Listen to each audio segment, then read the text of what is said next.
You're listening to a fight against free kill laws from AMP Media Production Studio.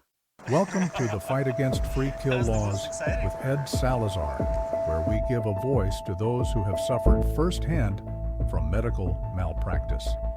In Florida, families devastated by medical negligence are left without justice because of a law many don't even know exists.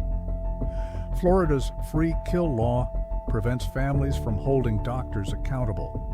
These are real stories with real loss and no justice. Contact Ed at 561-239-2417 or visit afreekill.com. Today we uncover the truth, share real stories, and demand change. Good evening, friends, and again, thank you so very, very much for taking the time to join us for this podcast. The battle continues. As I said last week, we didn't get through the Senate once again, so this law, the free kill laws, are going to enter their 37th year. We're organizing. We're going to come back stronger. We're going to come back smarter. And we're going to continue to tell stories, and we're going to continue to garner support from as many different segments of the population in Florida as we can. This evening, we've got a great guest. His name is Dominic Phillips. And Dominic, his mother, was supposed to have undergone a routine gallbladder operation. And less than 24 hours after the surgery? Well, about 48 hours. 48 hours. Yeah. Okay, Dominic, please just, go ahead and tell us a little bit about your mother before she got sick. Well, my mom was born in Gloucester, Massachusetts, in Boston. She's always referred to herself as a Gloucester girl. And she was just your typical mother of two, stay-at-home mom. And we moved to Florida in 1984, I believe. Mm-hmm. Yeah. And you say that, in her lifetime, even though she had a lot of struggles, she was always there for you guys? Yeah, she stay-at-home mom, raised two children. My sister's older than me, and she's been through her own struggles. I always say she survived drug addiction, homelessness, domestic violence, but she couldn't survive minor gallbladder surgery. So to me, she was living her best life. She was almost 6 years sober, living on her own, and doing absolutely wonderful. So for this to happen is, it's, a tragedy in itself. The fact that she overcame all those obstacles, speaks volumes to her character, to her strength, to what kind of person she was. So how long ago was it? This was in 2021 when this happened. And tell us what. Well, she went in for a minor gallbladder surgery, same-day surgery. She was dispatched later that day. Everything seemed to be fine. She went home. She had some trouble the next day, so she went back into the hospital. What kind of trouble? Well, she was having trouble passing her stool. Okay. So she was, feeling constipated. Constipated, like she had to go, but couldn't. So she immediately went back to the hospital. At that time, I don't think anybody checked on her surgery to see anything that happened. They kept her for 2 days. The second day, she was able to pass her stool. She was sent home. I picked her up from the hospital, brought her home. I went home, and the next day, she died. So she actually died at home? She died at home. Was there ever an autopsy performed? There was an autopsy. Thank God that I had one performed. Thanks to all my friends and family. I had people donating because we had to come up with the money for the autopsy because I knew something just didn't feel right about I knew it had to do with the surgery. So we got an autopsy report.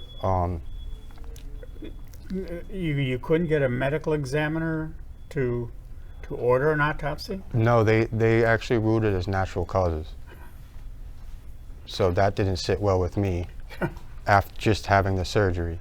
So she's a few days post-op. Mhm. Then she gets admitted to the hospital because she's having some complications post-op.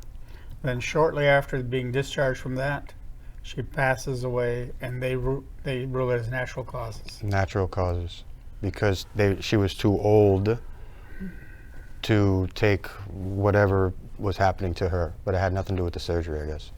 That's what they said. I obviously wasn't satisfied with that, and I went ahead and got an autopsy report. And the first thing that the lady told me, and I have the autopsy report here, she said that my mom should still be alive. What did she say the She complication said was? it was because the surgeon didn't seal her bile ducts properly. So she Was having leaking into her peritoneum? Yep, and she died. Oh, dear God. Well, I'm, believe me, Dominic, I understand how difficult that time is for you, and how it is difficult to be rational and controlled. You're struggling with grief, and you're struggling with rage at the same time. Yeah. But how long did it take you to decide that you wanted to pursue justice? Well, right after I got the autopsy report, I was like, okay, this is it. This is a shut case. I mean, we're going to hold this person accountable. We're going to get him out of there where he can't do this again to somebody, and I'll have my day in court. And I called 5, 6, 7 lawyers. They all told me the same thing. The famous 2 questions: was she married? No. How old are you? And I told them my age. I'm not 25 or younger, unfortunately, and no siblings that are.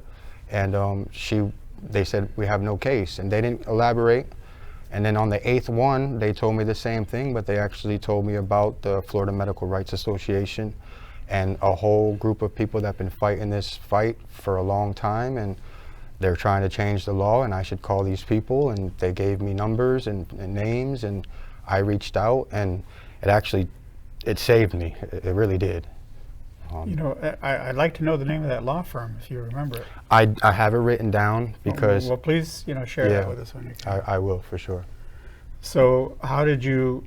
So that's when you learned about the free kill laws, and that's when I learned about the free kill law and this group of people that falls under this class that can't access the courts.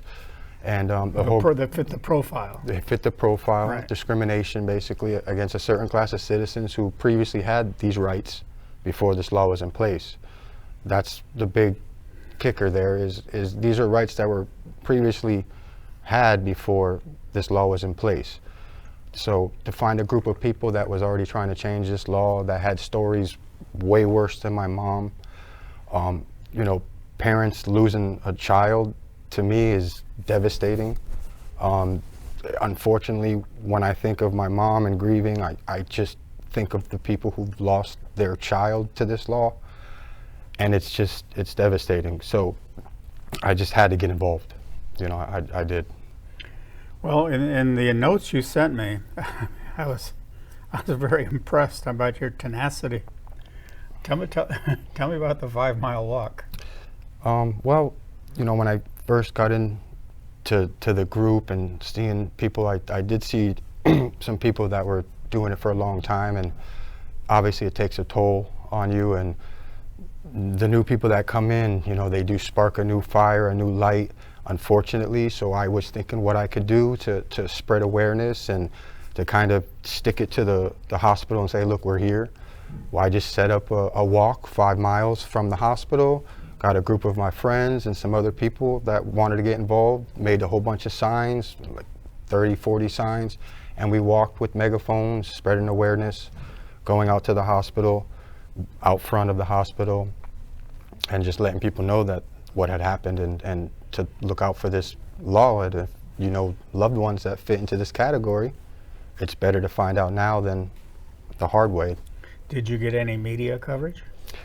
Well, that's the thing, is I've interviewed with a lot of TV or news people. They've came out, they said they were going to run the story, and as many times as they've came out, I think maybe only once a story was ran. And to me, I believe that the statement that I'm trying to make with the visuals that I make is something that they don't want to show on TV.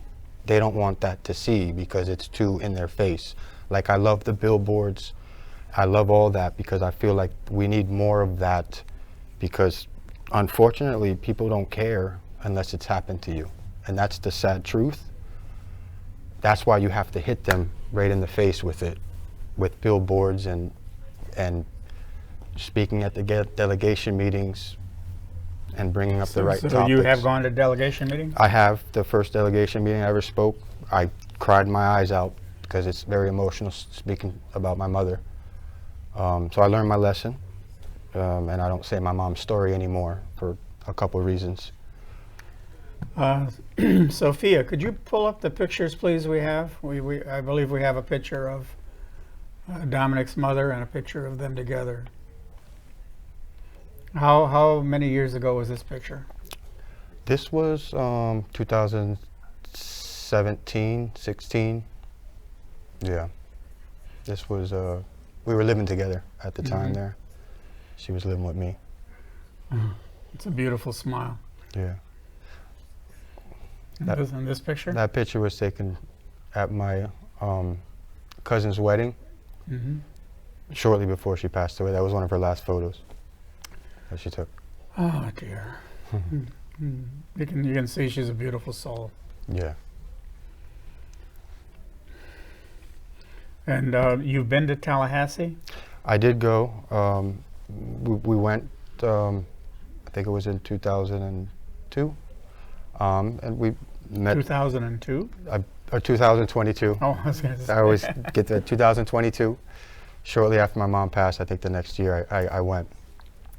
And, you know, we met the, you know, house reps and some of the sponsors, and you know, we did some good there.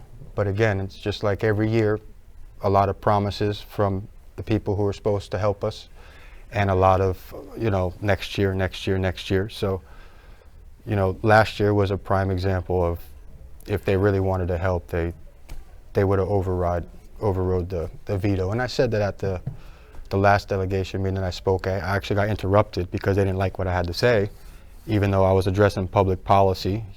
They made it seem like I was addressing their being personal. An attack. They were thinking I was taking a personal shot, but I wasn't. I was addressing public policy. You know, there wasn't nothing personal. If they took it personal, that was on them. You know. Well, I know some of us, including myself, at some of these delegation meetings, you know, we have asked, you know, if your support was sincere and you had far greater than a 2/3 majority, you had all the precedent, you had all the conditions you needed to initiate an to overturn the veto, to override the veto. And, you know, like you say, no one took any action. The argument this year was that they didn't, the senators that were in chairman for the various committees felt that they couldn't see where there would be any different outcome this year. So they didn't want to waste the committee's time when there was no chance of it being passed, which they may as well have told us that they already know that it would have been vetoed again. And they have already decided that they would not move to override the veto. You know, and this is a huge problem in national government, and in, I imagine other states are pretty much in the same boat that we are. You know, the reason they're called representatives is because they're supposed to represent the will of their constituents.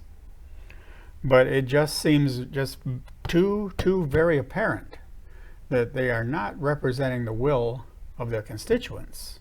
They're representing the will of the lobbyists or their own personal desires. Yeah, they don't, like you said, 37 years. I mean, that's a lot of faucet going. They don't want to shut that faucet off to give people's rights back that previously had them. If anything, they probably want to take everyone's rights away eventually. they're not trying to give anybody's rights back. Of course, we want them to, and they should. If we start to press them about their job, because they're not doing their job, like you said, they're not listening to the people. You know, we put them in where they are, basically. So to not have due process, not access to courts, to me, that's the 14th Amendment that they swore to uphold, that they're not upholding. And, you know, when they lay their heads down at night, they know that they're not doing their job properly.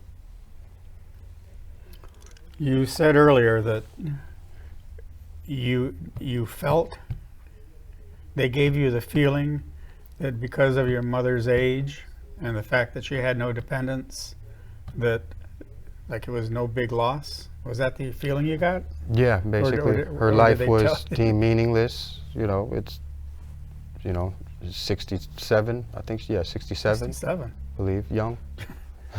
In my world, so that's not old. Yeah, and I mean, the thing is, she was living her best life. You know, all the stuff that she's been through. She wasn't the richest. You know, she didn't have the biggest house, but what she had was her health. She was not, you know, unhealthy. Mm-hmm. She had a little bit of vertigo. She had something going on with her gallbladder. But I even asked her, you know, because I didn't know anything about gallbladder surgery. I hear the word surgery, minor surgery. I'm thinking, okay. She's like, no, same day surgery. I even asked her, can this kill you? She's like, oh, no, this won't kill me. Okay, no problem. So when all this happened, I never once thought in my head that she was gonna die. Never once crossed my mind until the morning I went to work. My mom usually texts me or calls me in the morning. For some reason, I didn't even notice, but my sister had called me later on in the afternoon and said, have you heard from Mom? And my heart sunk because that pattern interrupt, I knew something had happened instantly. So shortly after. You got that feeling in your... I knew instantly that something bad had happened. You know, I had a feeling that she died, and sure enough, she did. So you found her? You or your sister? I didn't find her, but the funny thing is that this is how the world works and God works. Is that my mom's best friend is a pastor from her small church, and her son was the maintenance guy who works at the place she lived, like the building, and he opened the key and found her. So at least it was somebody that was, you know, somewhat family. Mm-hmm. I was rushing over there within the hour. I left work, went there. The police weren't going to let me up to see my mom, but I'm a grown man. I said, I'm going up. You know, you're not stopping me. So I went up to see my mom one last time, and I said a little prayer by her, and you know, that was it. You know, I knew something was wrong, you know, and I knew it had to do with the surgery. So right then, I knew something was wrong about the surgery. So I never thought it would be something as simple as not sealing the ducts, something very preventable. And thank God we got the autopsy, because I would have never known about this law. I would have never known. It would have haunted me my whole life, not knowing. I'll tell you what, can we take a commercial break for just a minute, please? Imagine this. A loved one, a son or a daughter, has just suffered from a life-threatening accident. They are transported to a state trauma hospital, and despite being in the care of professional physicians, they tragically pass away due to preventable medical errors. As if this was not tragic enough, then finding out that legal statutes in the state of Florida devalue your loved one's life to zero. This is what we are fighting against. Come join Edward Salazar as he discusses the issues surrounding free kill laws and how to resolve them. Catch The Fight Against Free Kill Laws with Ed Salazar on Monday, 5 p.m. on all social media. Learn who we are and join our cause today. Welcome back to The Fight Against Free Kill Laws, where we expose the truth about medical malpractice and the families left behind. Under Florida's free kill law, if a victim is over 25 and unmarried, their death means nothing in the eyes of the law. No accountability, no justice. If this happened to your loved one, would you accept silence You're listening to a fight against free kill laws from AMP Media Production Studio. I'm sorry, folks. Actually, I needed a minute there. We were both getting kind of emotional, and it's just a flood of emotion, flashbacks. Dominic, tell us a little bit about, obviously you want to stay engaged in this battle, but it's not easy, right? Yeah, no. Everyone knows that this does take a toll, telling your story, all the time, and to people who may care or may not care. And there's many people who this had happened to that they can't fight, they can't speak because it's too painful. So it does wear on you. So taking breaks and getting involved when you can is always good. And if you can't get involved, it's even telling a friend and your neighbor is getting involved. Spreading awareness anywhere you can is getting involved. And I think it's good to tell your loved one's story, but ultimately the big picture is that, there's people trying to help us that need to really start helping us change this law. What are your feelings on the number of people you've met who have the same story to tell? A lot of the stories, unfortunately, it's a really crappy club to be in, but the stories unfortunately help motivate. I see stories, they're coming up more often than not now, and that's not good either.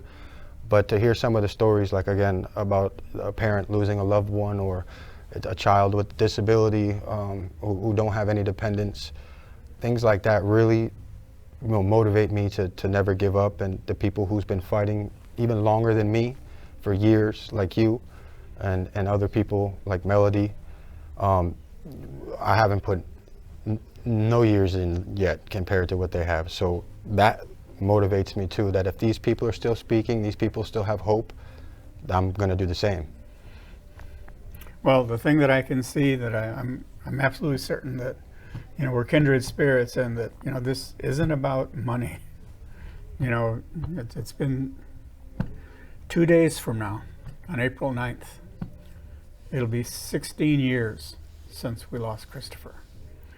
This pursuit for justice has nothing to do with recovering damages or anything like that. It's accountability. We want justice. We want this law abolished. That's all there is to it. Yeah, we're trying to prevent, bad doctors from doing this again. I mean, a lot of these cases are we're not even allowed to have a judge or our peers see if this is malpractice or see if this is, a wrongful death. We're not even there yet, but not to have that, it's not right.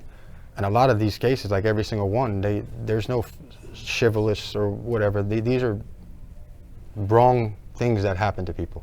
These aren't anything that anyone's making up or trying to get anything from. These are people that they don't want this to happen to another person, and their loved one had to die for that. When it's when it's clearly a case of medical error, as in Dominic's case, as in my son's case, as in many other cases, and there's no litigation. If there's no litigation, there's no accountability and there's no record. So, where is the common sense? How are you going to keep this from happening again if you hold nobody accountable? Again, we have people like Travis that are doing some deep dive research, and they're finding different ways that we can track the number of complaints there have been, even though there was never any litigation. These are some of the things that we want to do. We have some other strategies that we're working on, but the overall objective is we have to increase our numbers. The lady that we had last, did you see the last week's show? I did, yeah. Okay, well, Katie Cowart, she came up with a brilliant, she wrote letters to every bishop in the state of Florida. And I think those bishops represent about 20% of the population.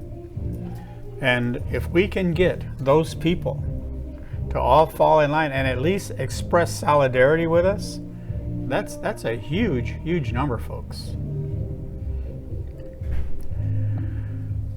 Do you have any other thoughts you'd like to share?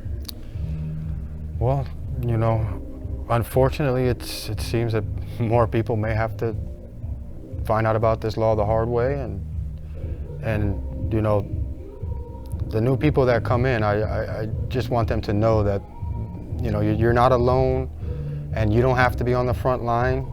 You don't have to do much, but just tell a neighbor, you know, be supportive of the people around you, and don't let this, you know, end you. You know, you have people fighting for you. People are out there trying to change this law so nobody has to feel what we all felt when we heard the news that our loved one didn't matter. And to me, that's not what America's about. It's not what we should stand for as human beings. You know, every life counts. And my mom was my best friend. There's no replacing her. With money, with time, there's no replacing her. She's not here. And she should be. And she should be. She should be. All right, people, you know, call to action. Yeah, everyone who's watching this show, everyone who's heard Dominic's story, everyone who's seen any of our broadcasts, our podcasts, please share it. Ask people to watch it. Ask people to get involved. Ask people to contact the Florida Rights Association. And don't hold back. Don't pull any punches. Okay, this is a battle that has to be won. Okay, folks, thank you very much. We aren't going to be able to have a show next week. Unfortunately, I've got to go back to Michigan.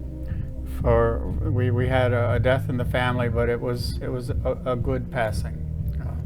It was an aunt of mine who was ready and prepared, and but we'll be back very, very soon. God bless you all, and please like, follow, and share this program. Good night. Thank you for watching The Fight Against Free Kill Laws with Ed Salazar, where we interview those who have dealt firsthand with medical malpractice. Families are devastated by medical malpractice and left with no justice. This isn't just a loophole. It's a failure to protect the ones we love. It's time to change the law. It's time for accountability. Contact your state legislatures, visit afreekill.com for more information on how to help, or contact Ed at 561-239-2417. Because every life should matter. You're listening to A Fight Against Free Kill Laws from AMP Media Production Studio.